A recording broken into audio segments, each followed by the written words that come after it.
Right, moving to other stories now. Nigeria had 4 main oil refineries, but with the merger of the 2 in oil-rich Port Harcourt, there are now 3. The other 2 are in Kaduna and Warri. And the Port Harcourt refinery has a total capacity of 10.5 million metric tons per year.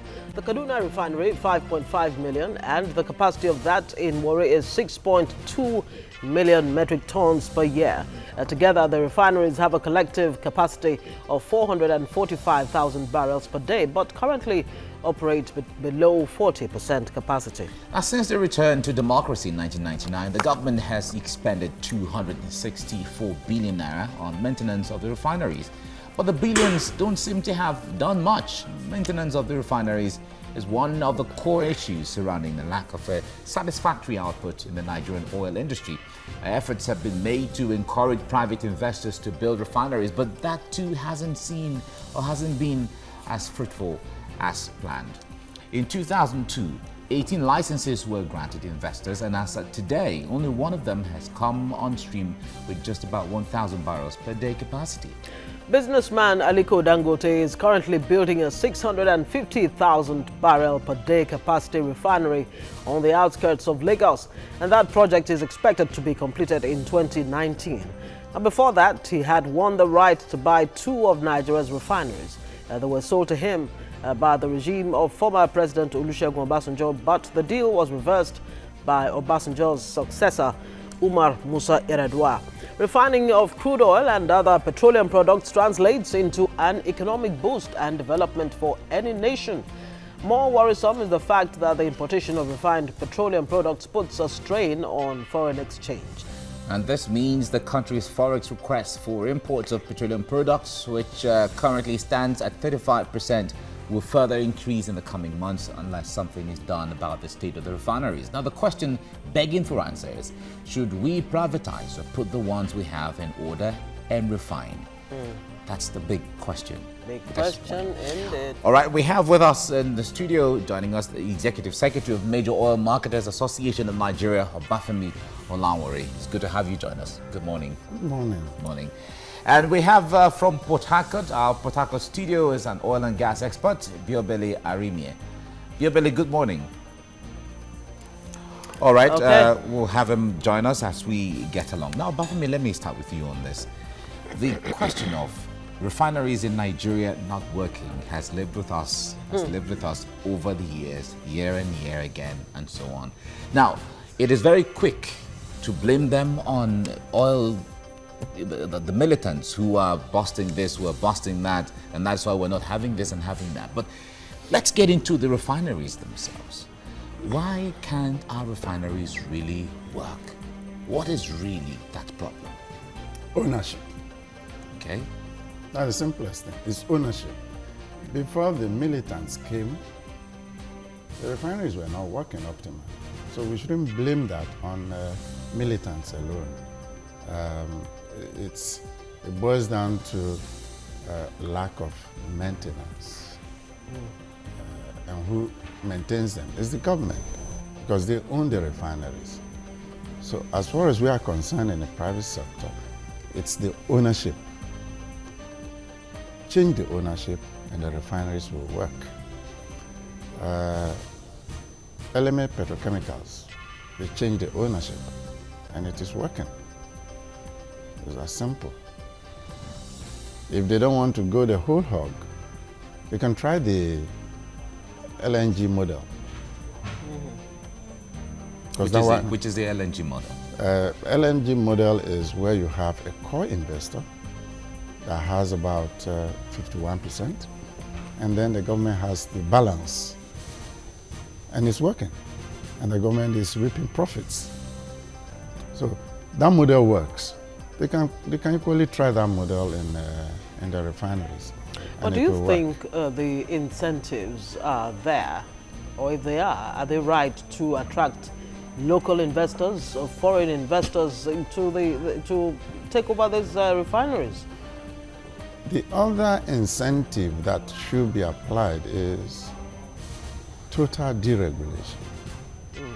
So an investor comes in and you tell him he cannot sell above a certain price, even when he has not covered his costs, he's not going to put his money there.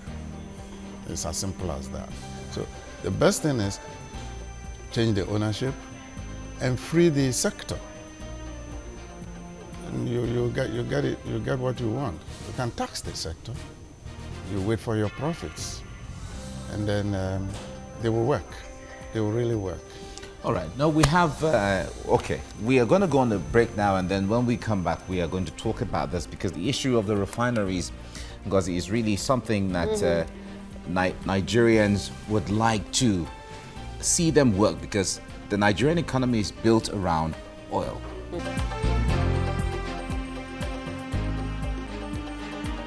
Right, you're welcome back. We're on to our second big story for the morning on the show, and we're looking at the state or the future of Nigeria's refineries. Our guest in the studio is Obafemi Olawore, who is the Executive Secretary, MOMAN, that's Major Oil Marketers of Nigeria.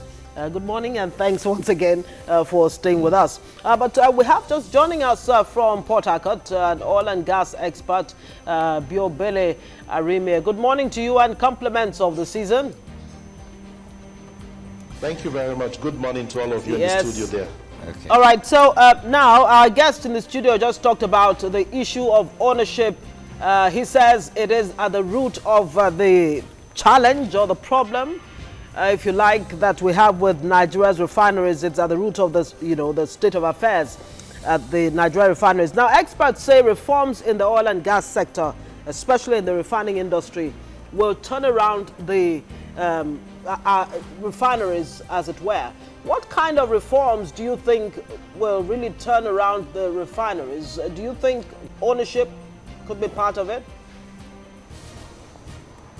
Yes, thank you very much. I think ownership should be part of it. I am an advocate for the refineries to be run in line with the NLNG model, where the federal government will have a stake, and others like the oil companies, Shell, Mobil, Ajib, should have a stake. Because you see, part of our problem in the system is management of whatever we own as Nigerians. Working in the oil and gas industry from experience, it shows that even when Nigerians work there, because the ownership lies in the hands of foreigners who have contributed by way of joint venture, we manage our activities better, manage our operations better. But once it becomes a Nigerian wholly owned establishment, where the government will have to pay salaries and do everything, then they begin to create this atmosphere of job for the boys. Call it change, call it transformation, call it whatever you call it whatever policy you call it, restructuring of the oil and gas industry. It comes back to the same thing, because political cronies who are most times incompetent but must be placed somewhere for their contributions to their political party or to an individual will be given these top jobs. And when they go there, all they do is return on investment. What kind of investment? Return on political investment and planning for the future political platform. So the issue of ownership structure, it doesn't matter who you bring in, for as long as the politicians will still run the business. I'll give you a typical example. NLNG, the partnership arrangement is that Shell will produce the managing director, always. The Nigerian government will appoint the chairman of the board. And NLNG is working. Almost everybody working there are all Nigerians, and it is functioning. If you transfer the structure of NLNG as it is today and say politicians should appoint who will be there from managing director to executive director to board chairman, I can assure you that in the next 6 months, NLNG will be even worse than the refineries. So ownership structure is very, very important. Yes, the unbundling of the NNPC to affect the refineries will also go a long way, but then what are we unbundling? When we unbundle and we bring the same old hands, the same people who have wrecked this system, the same people who have made the refineries to become obsolete, we'll still bring them back. We have a lot of obsolescent stock there. Look, if you know the kind of stock we have in the refineries, materials in stock and tools and equipment that are obsolete, completely obsolete, that we cannot use, you realize that a lot of money has been tied down. So the restructuring will not work until we bring in people from outside, like those who manage the oil and gas industry, to come in and participate and make their own contributions and manage it as a business, but not as a government entity as it is being run right now. All right, Biobele, let me stay with you on this, on the issue of ownership Just about a few months ago, there was the call to sell off some Nigerian assets, and we got very strong signals from Niger Deltans that this is not possible because this is quote, our own heritage. So when it comes to the ownership, and you're talking about ownership, either it can be any company from across the world or even Nigerians, how would that go down well when it comes to Niger Deltans who feel that they own the refineries? Well, I am a Niger Delta. I'm a full-blooded Ijo son, so I am speaking from the point of knowledge and the point of understanding of the environment. Like I said earlier on, NLNG in Bonny Island is working. We're not saying they should sell to Dangote. We're not saying they should sell to Dela. We're not saying they should sell to any other person. Shell is in Nigeria and they are working. Chevron is in Nigeria and they are working. Mobil is in Nigeria and they are working. These people have come to create a reputation over time that we in the Niger Delta believe that they can give more commitment, more development, and more dividends than the traditional Nigerian system where you create jobs for the boys and settlements take place. So what the Niger Delta people are against, you don't tell us Dangote has bought the Port Harcourt refinery. You don't tell us that. We are saying restructure the management system. The chairman of the refinery in Port Harcourt can be a government appointee, but the managing director who operates the place day to day should be coming from any of the oil and gas major companies. Now, not by way of government appointing somebody and bringing the man from the oil company, but the oil company is having a share of the business. You will agree with me that if you look at the Nigerian environment, almost every business that the Nigerian government had run, that's why they say that government is not a good businessman. Almost every business the Nigerian government had run on its own had collapsed. Nigerian Airways, you can name them over and over again. So let us see a situation where the NLNG model can be introduced. Once the NLNG model is introduced, there will be partnership, there will be stakeholding, everybody will checkmate the other person, and there will be checks and balances in the system. Not a situation where, because you are a minister, you are asked to nominate somebody, and you bring somebody who maybe participated in your election or participated in the election that took place in your state, and you bring him in, and he is expected to bring back returns to the party, to the state, to his followers and all that. It doesn't work that way. No company works that way. If you bring in the best experts. Okay, Biobele, let's come back to our guest in the studio, Obafemi Olawore.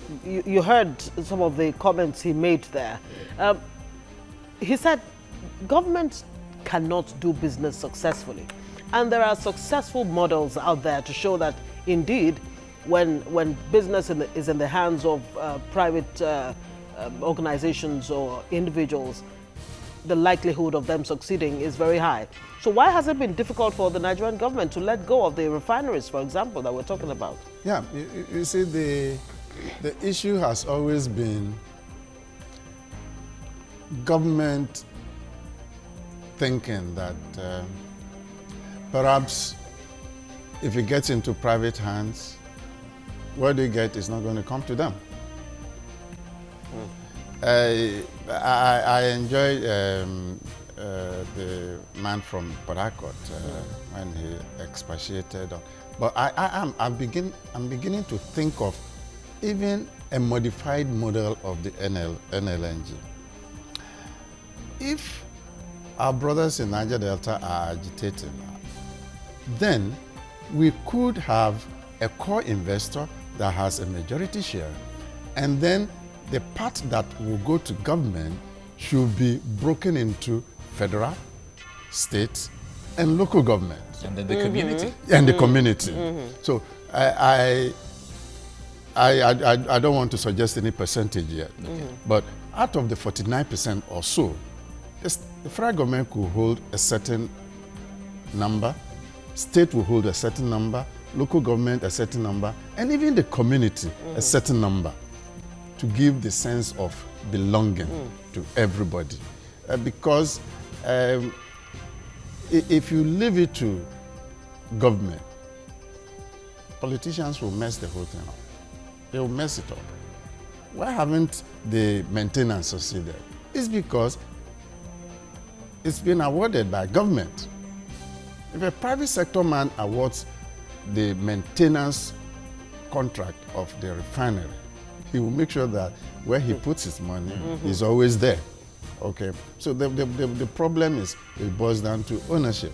All right, but let's even talk about the capacity. But we'll have to go on a break now. When we come back, I'll be asking your question about the issue of capacity. Let's go on a break, and we'll come back on the program. Stay with us.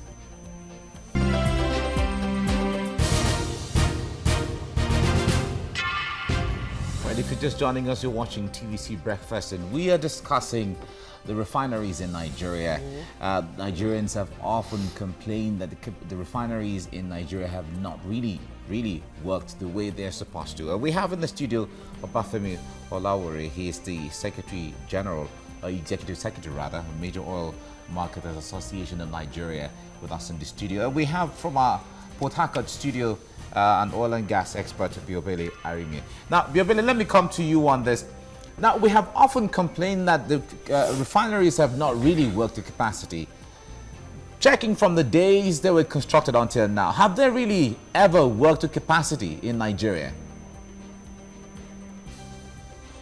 Well, if you ask me, I think initially when it was constructed, even though we don't have data available because it is from data we process and get information, I think when it was built, maybe, just maybe, it ran up to capacity. But, you know, these things have time for maintenance. We lack maintenance culture in this country. There's time for maintenance, what they call turnaround maintenance, to ensure that all the sludges in the major pipelines are flushed out using pigs, and then you clean them out and ensure that the capacity of the machines to produce are not going down. Then if there are needs for repair, you do the repairs before you go into operations.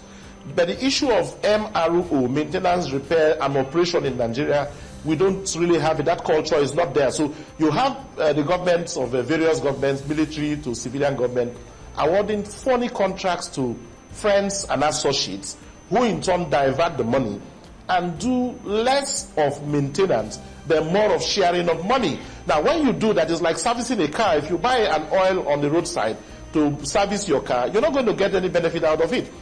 Within a very short time, you kill the engine.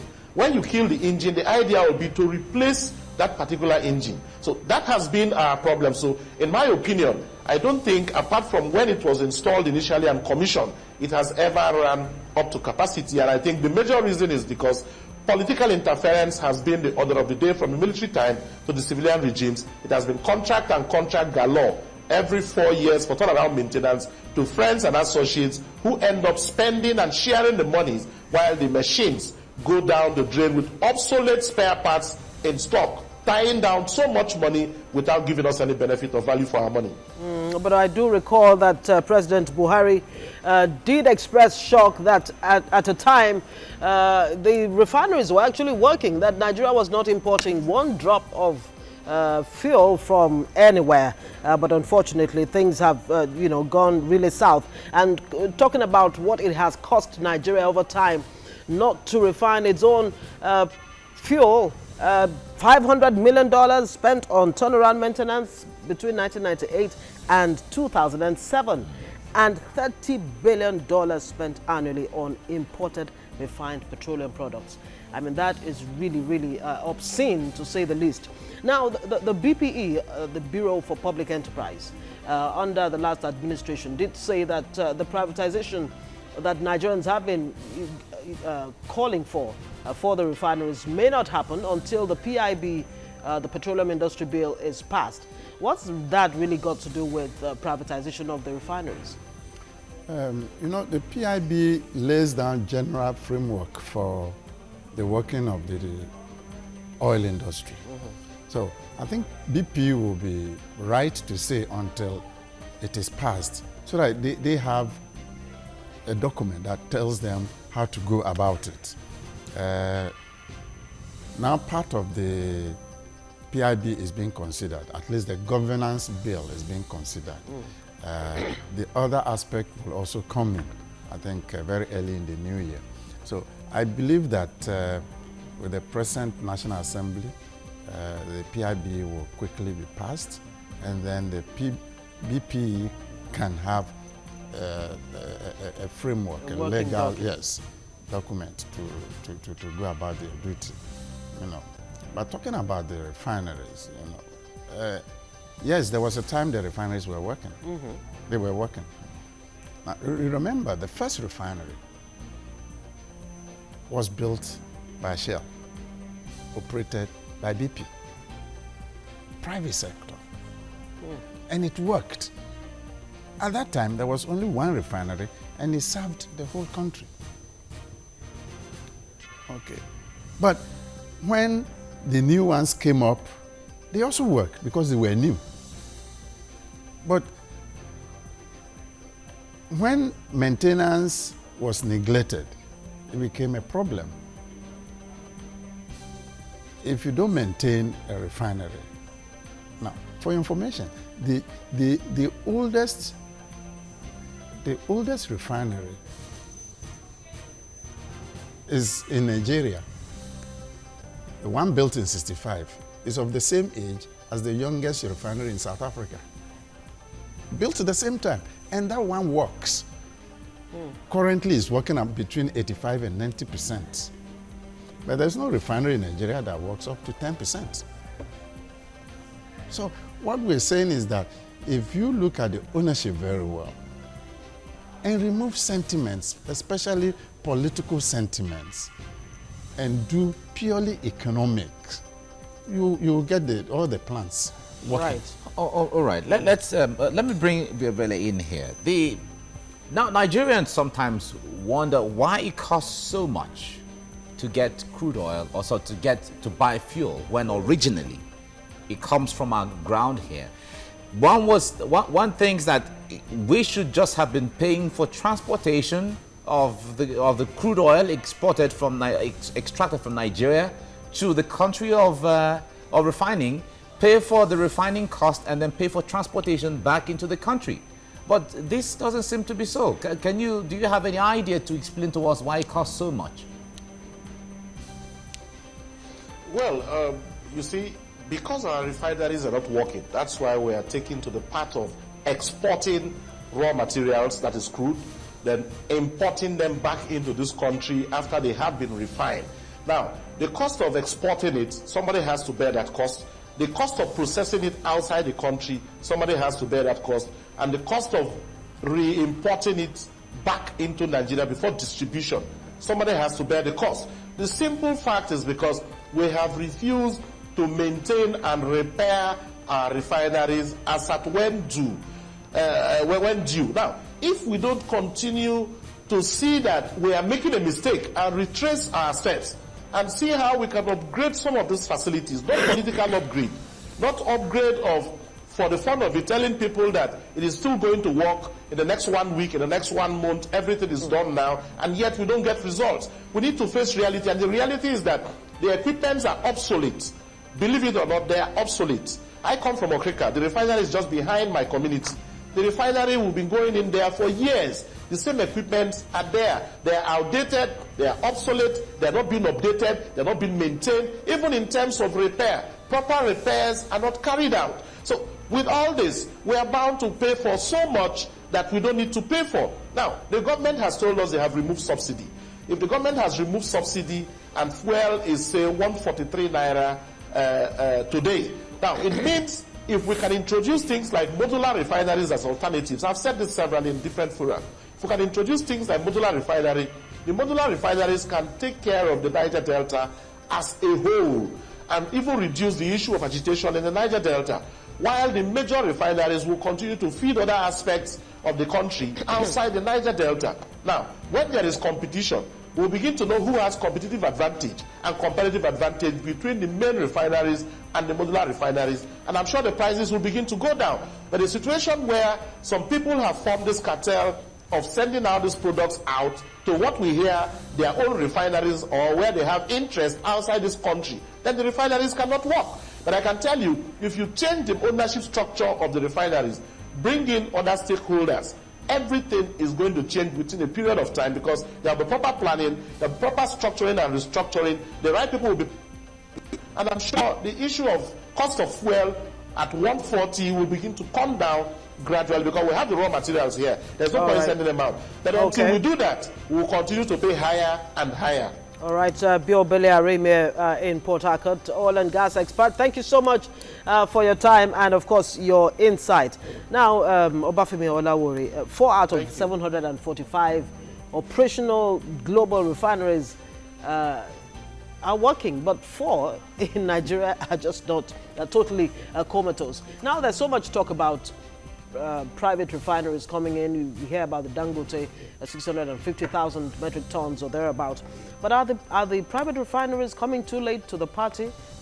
How much difference would it make, really? I mean, should we totally discard these 4 refineries? Nigeria is in a recession anyhow. Can we even afford turning these refineries around or getting new ones? I think we should give more encouragement to the likes of Dangote to do more of the private refining and just leave the government refineries for a while. Okay. Yeah, let the private sector start producing. Then government will see reason in either privatizing the refinery or just remove the parts and just sell them off, because they are not doing anything. Not that a private sector man cannot fix it. Yeah, a private sector man will go to Port Harcourt, Kaduna or Warri and fix the refineries at a huge cost. Okay, because as it is very bad. Okay, but the private sector man will fix it and it will work over a period of time. But for now, we should encourage private sector to build new refineries, either modular or the real big ones. Modular in the short run, and then the big ones in the long term. All right, Obafemi Olawore, the Executive Secretary, Major Oil Marketers Association of Nigeria. Thanks for coming on the program. Thank you. Thank you. We thank Biobele Arime for joining us earlier from Port Harcourt. This is where we come to the end of this segment. We'll go on a break and then we come back to dwell on our last topic for the day. Stay with us on TVC Breakfast.